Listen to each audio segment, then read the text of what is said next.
We need to talk, Emily. This concerns your attendance at our special day. My mother's voice cut through the phone with that familiar tone, the one that always made my stomach drop. I was standing in the lobby of the Grandview Manor in Charleston, South Carolina, watching the final preparations for my parents' vow renewal ceremony unfold before my eyes. The same ceremony I had spent $47,000 planning and funding. My name is Emily Warren. I'm 33 years old, and I work as a marketing director for Crimson Harbor Group here in Charleston.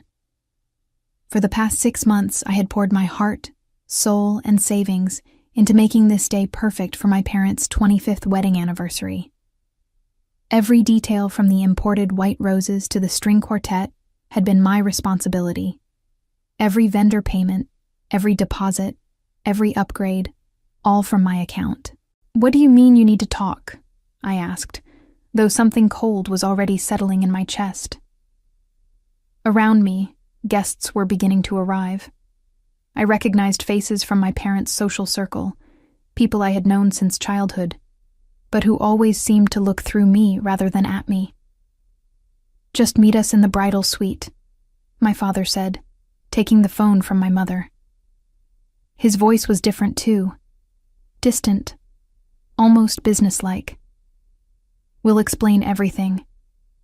I walked through the ornate hallways of the venue I had personally selected, past the floral arrangements I had spent weeks choosing, toward a conversation that felt like walking toward the edge of a cliff. The Grandview Manor was everything my parents had dreamed of.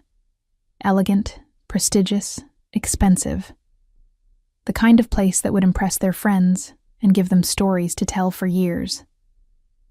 The irony wasn't lost on me that I was about to be excluded from the very event I had created. When I reached the bridal suite, I found my parents standing together like a united front.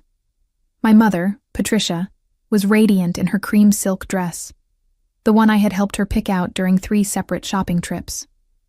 My father, Robert, looked distinguished in his tailored suit. They looked like the perfect couple celebrating their enduring love. They didn't look like people about to devastate their daughter. "Emily, sweetheart," my mother began, and I immediately knew I was in trouble. She only called me sweetheart when she was about to deliver bad news. "We've been thinking about today, and we've decided it would be better if you didn't attend the ceremony." The words hit me like a physical blow. "What?" "It's nothing personal," my father added quickly. "It's just that this day is about us, about our marriage, and having you here might create some complications." I stared at them, trying to process what I was hearing. This was my parents' vow renewal, yes, but it was also my financial investment, my months of planning, my dream of finally being part of something meaningful in our family. Growing up, I had always felt like an outsider in my own home. My parents had their tight circle of 2, and I was the third wheel who happened to share their DNA. "Complications?" I repeated, my voice barely above a whisper. "What kind of complications?" My mother exchanged a look with my father, one of those wordless communications that married couples develop over decades. It was the same look I had seen countless times throughout my childhood, the look that said they were making decisions about me without including me in the conversation. "Well, you know how you can be," my mother said with a sigh. "Sometimes you draw attention to yourself. Today should be about celebrating our love story, not dealing with family drama." The accusation stung because it was so unfair. I wasn't dramatic.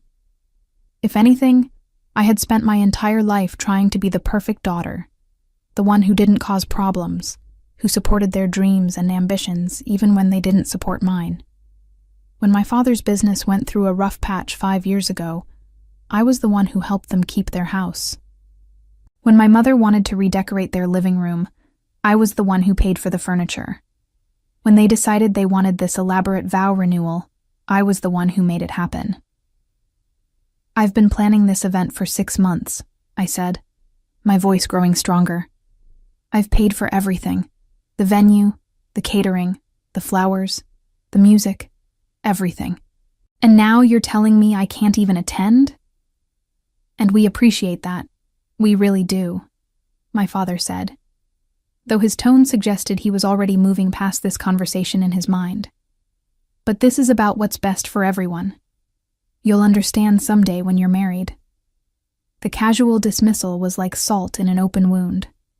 At 33, I had been in several serious relationships, but none had worked out. My parents had never been shy about pointing out this failure, as if my single status was somehow a reflection of my inadequacy as a person. They had never considered that maybe their constant criticism and emotional distance had something to do with my struggles in maintaining relationships. Besides, my mother added, and there was something almost cruel in her smile, you've always been something of an outsider anyway. This is more of a family event. Those words hung in the air between us like a slap. I felt something inside me break. Not just my heart, but something deeper. The last thread of hope I had been holding on to that someday, somehow, I would find my place in this family. I see, I said quietly. So I'm good enough to pay for your dream wedding, but not good enough to witness it. Don't be dramatic, Emily, my father said. You're making this bigger than it needs to be. Standing there in that bridal suite, surrounded by the luxury I had paid for, I realized something profound about my relationship with my parents. This wasn't about them wanting privacy or avoiding complications. This was about them not wanting me there because they genuinely didn't consider me part of their inner circle. After 33 years of life and 6 months of pouring my resources into their dream day, I was still just an outsider who happened to be useful when they needed something. The revelation should have been devastating, but instead, I felt something unexpected. Clarity. You know what? I said, setting down my purse and looking directly at both of them. You're absolutely right. This is your day, and you should have exactly what you want. My parents looked relieved, clearly expecting me to accept their decision, and fade quietly into the background as I always had. My mother even smiled and reached out to pat my arm, in what she probably thought was a comforting gesture. I'm so glad you understand, sweetheart. Maybe we can all have dinner next week to celebrate. Oh, I understand perfectly, I said, stepping back from her touch. I understand that you want a family celebration without the family member who made it possible. I understand that my money is welcome here, but I'm not. I understand that I've been fooling myself for years thinking that someday you might actually see me as more than just a convenient ATM. The temperature in the room seemed to drop. My father's expression hardened, and my mother's smile faltered. Emily, there's no need to be bitter, my father said. We're not asking you to disappear forever. We just want this one day to be perfect. Perfect, I repeated, tasting the word. And having your daughter present would make it imperfect. You're being childish, my mother snapped. And there it was, the real Patricia, the one who emerged whenever someone challenged her vision of how things should be. This is exactly the kind of behavior we wanted to avoid. You're making everything about you. I looked around the suite one more time, taking in the expensive champagne chilling in the silver bucket, the elaborate flower arrangements, the designer dress hanging in the corner. Every single item in this room existed because I had made it possible. Every guest downstairs was here because I had sent the invitations. Every moment of joy my parents would experience today was built on my investment in their happiness, and they didn't want me there. You're right, I said finally. I am making this about me. Because for the first time in my life, I'm going to put myself first. I walked toward the door, my hand on the handle when my mother called out one last devastating blow. Emily, wait. Don't leave angry. You know we love you, but you have to understand. You've always been a mooch. We've given you so much over the years, and now you're acting like we owe you something. The word mooch hit me like a physical assault.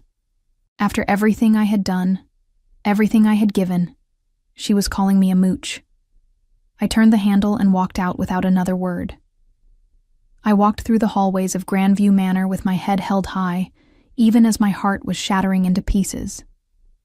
Guests were streaming in now, dressed in their finest clothes, chattering excitedly about the romantic celebration they were about to witness. I recognized so many faces, family friends, my parents' neighbors, colleagues from my father's law firm, women from my mother's book club, people who had known me since I was a child, who had watched me grow up trying desperately to earn my parents' approval. Not one of them looked at me as I passed. To them, I was just another wedding coordinator, invisible staff making sure their evening went smoothly. The irony was bitter and perfect. I made it to the parking lot before the tears started. Sitting in my car, I allowed myself exactly 2 minutes to cry. 2 minutes to mourn the relationship I had been chasing my entire life, the acceptance I would never receive, the family connection that had always been just out of reach. Then I wiped my eyes, started the engine, and drove to the coffee shop 3 blocks away. I needed to think clearly, and I couldn't do that surrounded by the evidence of my own foolish hope. At the coffee shop, I ordered a large coffee and sat in the corner booth where I could see the street.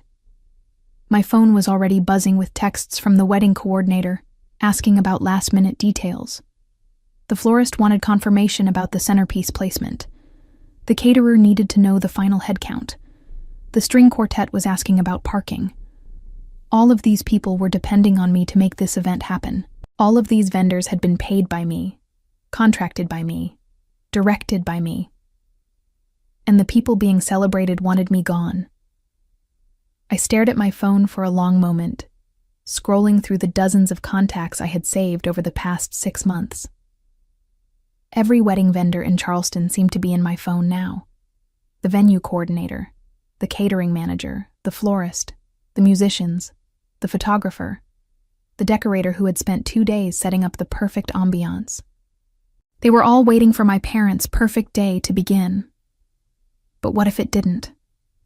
The thought came to me suddenly, and with it, a strange sense of calm. I had spent $47,000 creating this event. I had planned every detail, approved every decision, signed every contract. My name was on every vendor agreement as the responsible party. My credit card had paid every deposit and final payment. This wasn't just my parents' vow renewal. This was my event, and if they didn't want me there, then maybe there shouldn't be an event at all.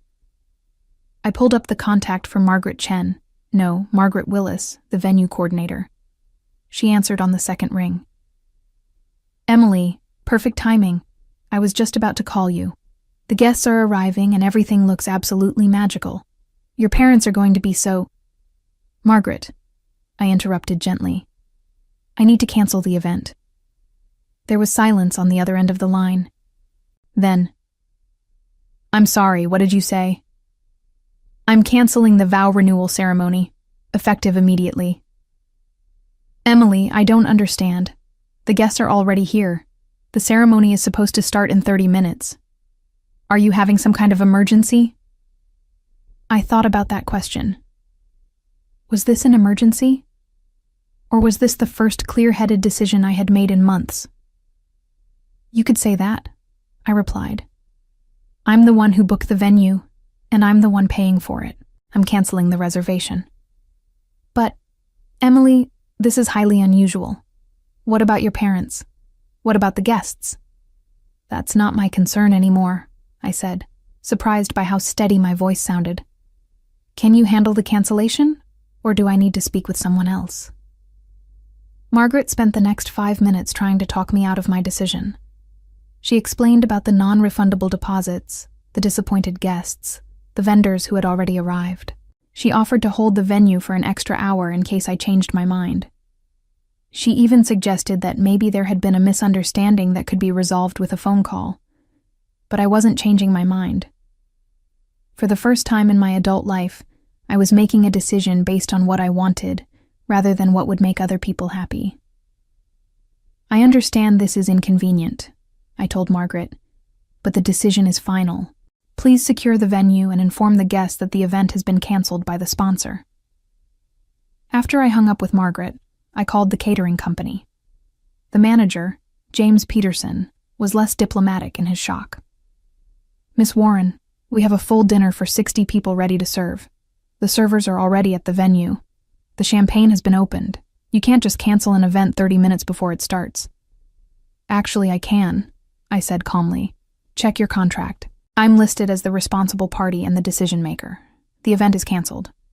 But this is going to be a disaster. The food, the staff, the logistics. I'm sorry for the inconvenience, but this is not my problem anymore. Next was the florist, Elena Rodriguez, who actually started crying when I told her.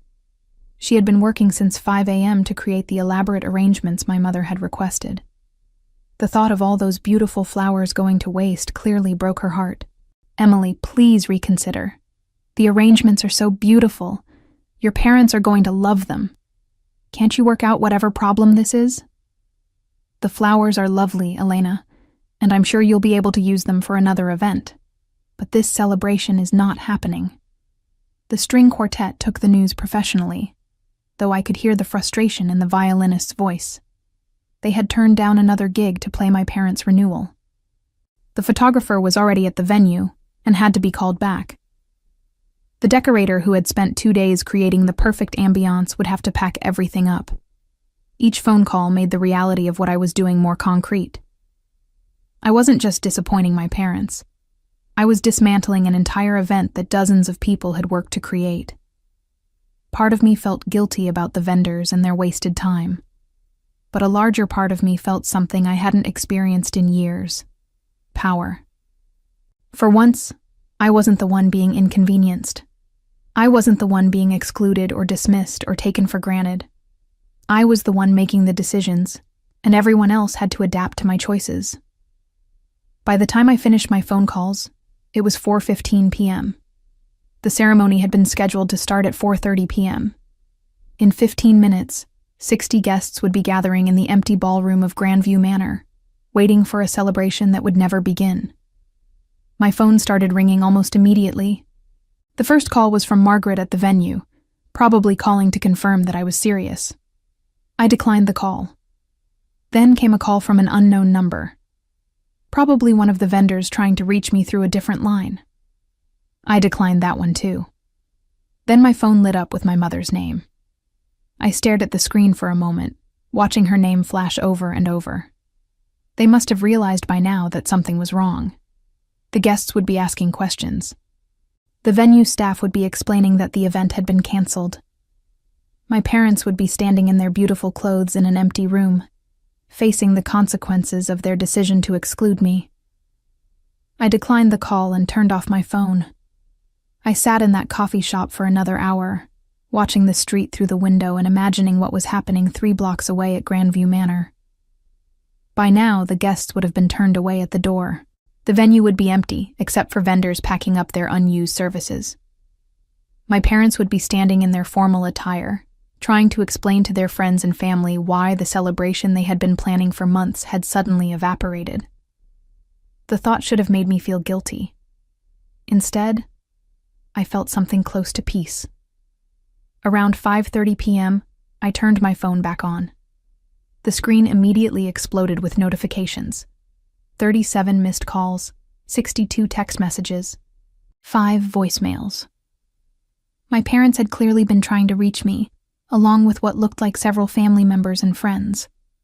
I scrolled through the texts without reading them, just watching the names scroll by. My father, my mother, my Aunt Jessica, my cousin Brandon, even my high school friend Danielle, who must have heard about the cancellation through the Charleston social network. One text caught my attention, though. It was from my neighbor, Mrs. Thompson, who lived in the apartment next to mine.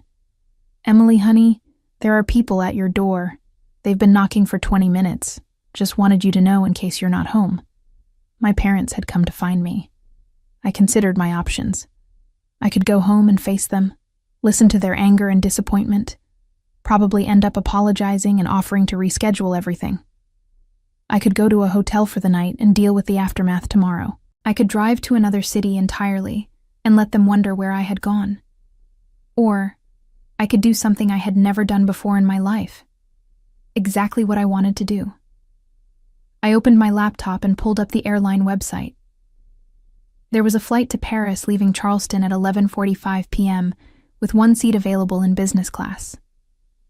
I had always wanted to visit Paris, but every time I had saved enough money for the trip, something had come up. My parents needed help with their mortgage, or my mother wanted to redecorate the kitchen, or they decided they deserved a special anniversary celebration. Tonight, I was going to Paris. I booked the flight using the same credit card that had paid for my parents' canceled vow renewal. The irony was delicious. The money I had saved by canceling their event would fund my escape from the aftermath. I spent the next few hours shopping for clothes and toiletries, arranging for a pet sitter for my cat, and packing a small suitcase. Every task felt surreal, like I was watching someone else live my life. The Emily who had woken up this morning would never have canceled her parents' wedding or booked a spontaneous trip to Europe. But that Emily had died somewhere in the bridal suite at Grandview Manor, killed by the casual cruelty of people who were supposed to love her unconditionally. At 9 p.m. I drove to the airport, leaving my phone in the car. I didn't want to be tempted to read the messages or return the calls. I didn't want to hear my parents' explanations or threats or attempts at manipulation. I wanted to disappear completely from their drama and their disappointment. As my plane taxied down the runway, I looked out the window at the lights of Charleston growing smaller below me. Somewhere in that city, my parents were probably still trying to understand what had happened to their perfect day. Their friends were probably gossiping about the mysterious cancellation. The vendors were probably shaking their heads about the crazy client who had wasted thousands of dollars and dozens of people's time. And I was flying to Paris, finally putting myself first. 3 days later, I was sitting at a café in Montmartre, watching the sunrise paint the Sacré-Cœur Basilica in shades of gold and pink. My phone, which I had finally turned on to let my work know I was taking emergency vacation time, had over 200 unread messages. I deleted them all without reading them. Paris was everything I had dreamed it would be. I spent my days wandering through the Louvre, strolling along the Seine, eating croissants at sidewalk cafes. For the first time in years, no one was calling me asking for money or favors or emotional support. No one was criticizing my choices or making me feel like I wasn't good enough. I was anonymous and free. On my 4th morning, I was having coffee at my favorite cafe when an American woman at the next table answered her phone. She was speaking loudly enough that I couldn't help but overhear. Oh my God, Jessica, you should have seen it. The whole thing was mortifying.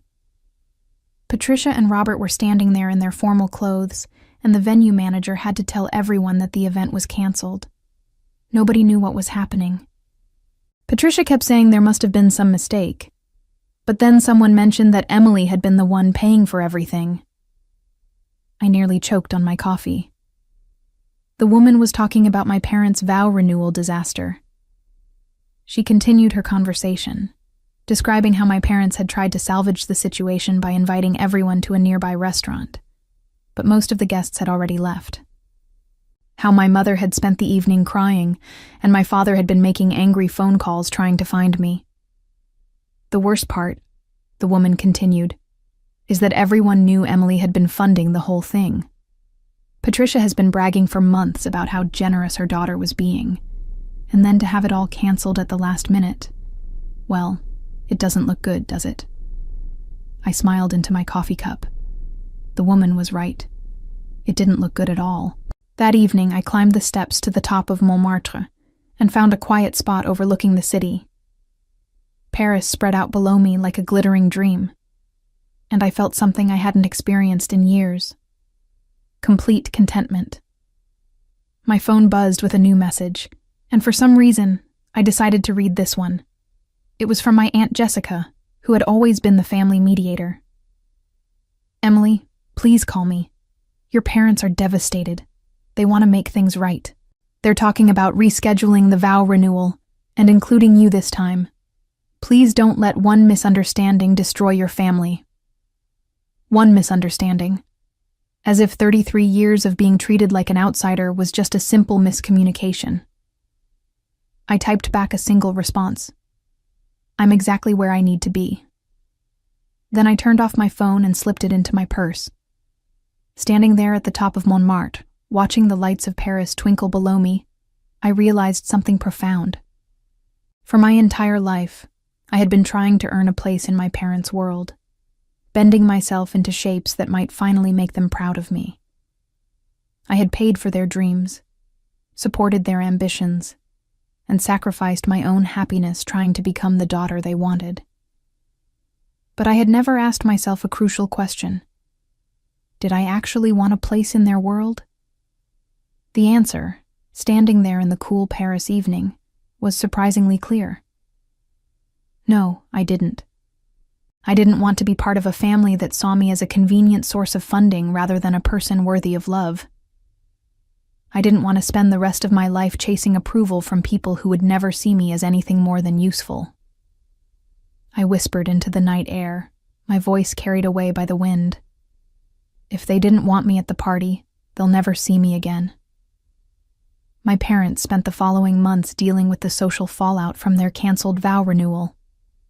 Their friends talked, as friends do, about the mysterious circumstances surrounding the event's sudden cancellation. When the truth emerged, that I had funded everything and then pulled my support when excluded, the gossip only intensified. Patricia found herself having to explain to her book club why her daughter would do such a thing, while Robert faced awkward questions from his law firm colleagues about family dynamics. Their planned 25th anniversary celebration became a cautionary tale in their social circle about taking family for granted. They attempted to reschedule the event twice, but without my financial backing, they couldn't afford the scale of celebration they had originally envisioned. The smaller, more modest gatherings they eventually held felt hollow, compared to the grand romantic gesture they had lost, and they were constantly reminded of what might have been if they had simply included their daughter in their joy. I never did return to Charleston. I extended my stay in Paris, then spent months traveling through Europe, finally living the life I had always dreamed of but never prioritized. Eventually, I settled in a charming coastal town in southern France, where I started a small marketing consultancy and learned to speak French fluently. Looking back on that day at Grandview Manor, I realized that my parents had given me an unexpected gift. They had finally shown me exactly where I stood in their lives, which gave me the clarity to choose where I wanted to stand in my own. The revenge I had taken wasn't really about canceling their party. It was about finally putting myself first and discovering that I was worth so much more than their conditional love.